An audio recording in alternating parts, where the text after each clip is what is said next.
of the northern region water problem, will win northern region easily at any time. I see. Yes, because that is the crux of the issue. So if you remember, President Akufo-Addo went to Yendi and cut salt for a water supply project. I don't know whether you know about that. Yes, I remember. In fact, he took the Yana to the place to cut the salt. Yes. Then, a year later, he took Yana again to the same spot to cut salt that they've gotten some 11 million euros to do it. Yeah. They cut salt again, it never happened. Then the vice president, when he was now campaigning to be president, he also went to take Yana again back to the same side. So, I remember so you can see that even the NPP government knew that if they are able to do the water problem, if they are able to solve it, they will get political advantage. But unfortunately, they thought a mere commissioning was enough to tap the political glory they were looking for. But the northern region people just wanted water. Okay. Just let the water flow, not the salt cutting. So right now, we are not even giving timelines, but we know that it will be done. Okay. So that when we want to now talk to the people, we know that water is running through their taps. Interesting. Yourself, because this is quite interesting. I found out later that you are quite young, but you're doing quite well as an accountant yourself. Yes. You really didn't need desperately to be in parliament. Yes. But you wanted, why? What did you want to do for the people that you were so desperate to get into parliament? Okay. So I won't call it desperation. Okay. Because I have worked with the Ndc'S headquarters for 9 years. Okay. And I'm sure if there's any place that you call politics, it's also at the Ndc'S offices. That's the headquarters of the politics. Ndc'S. So I've worked with Chairman Potofi. Okay. I've worked with Chairman Ampofo. Okay. And I've worked with Chairman Asidu Ketia. Oh. So I've had that vast experience from this three functional executive group. And I've also interacted with a lot of parliamentary candidates because normally when we want to give our support, they pass it through me. Okay. So I've interacted with constituencies. I know every constituency chairman in Ghana. I know every constituency treasurer. I know all the regional chairmen and their treasurer because I work with the two and even secretaries. Okay. So based on that, I don't think there's anything that is hidden from me when it comes to our internal politics and even national politics. Okay. Maybe perhaps because of my role as an accountant, people might not have seen me on TV and all that because we don't speak to words, we speak to data. The numbers. The numbers. Whatever you promise. So we don't do communication or media work. So now, why did I contest is basic. In fact, if you ask the former MP, I went to campaign with him. Okay. Frankly speaking, I went to because me, whatever that the situation is, we should be able to win our seats. Okay. So if you look at the voter statistics in 2020, at least we won with only about 6,000. Okay. When President Mahama won with 19,000. Okay. You see, President Mahama had more votes above Akufo-Addo by 19,000.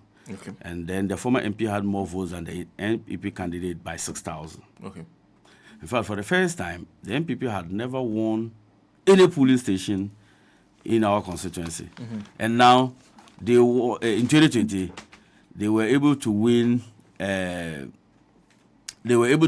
About 39. Okay.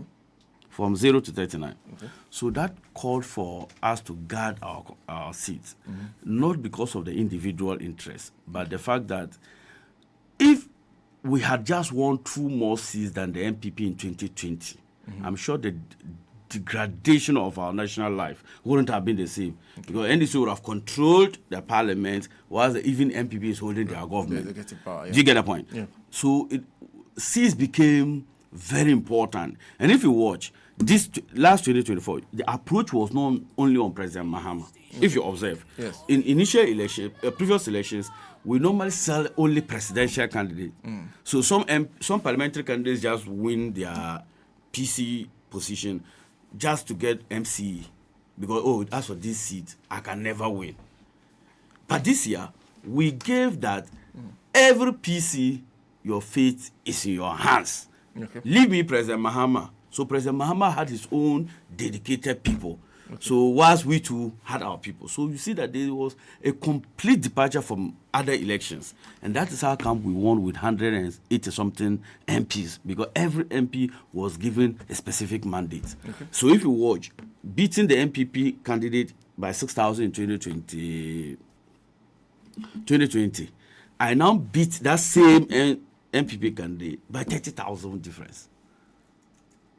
The same Candidate who pulled that surprise by winning 39 polling stations, culminating into a vote difference of about 6,000. I now beat that same person with 30,000. 30,000. A 24,000 votes jump. Okay.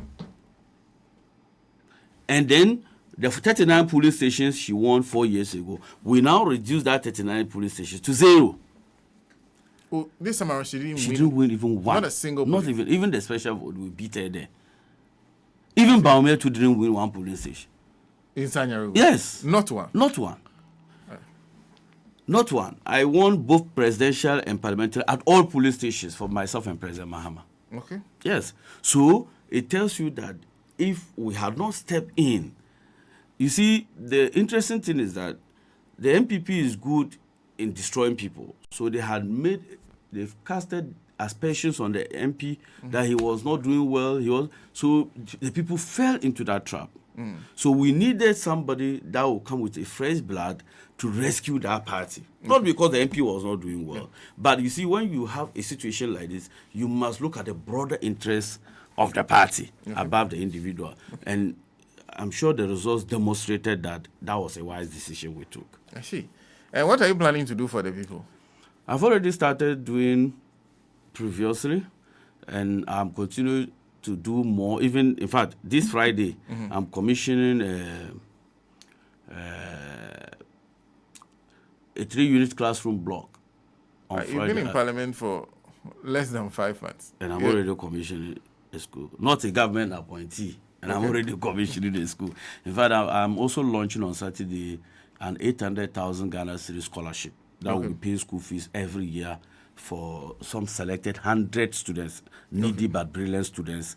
We'll support them with 800,000 Ghana cedis over the next 4 years. So I'm launching that one too on Saturday. In fact, as a parliamentary candidate, I built almost 7 clinics in my constituency. 7. In fact, I'll be commissioning them one after the other from next month. And then I'm also doing currently, apart from the 3-unit classroom block, I'm doing another 2 sets. And I'm also doing farm support for our people. We'll start rolling it out next 2 weeks. And road network this year, I'm likely to do about 18 kilometers of roads in my constituency, which is a major boost for economic activities. And then, like I said, we don't have issues with electricity.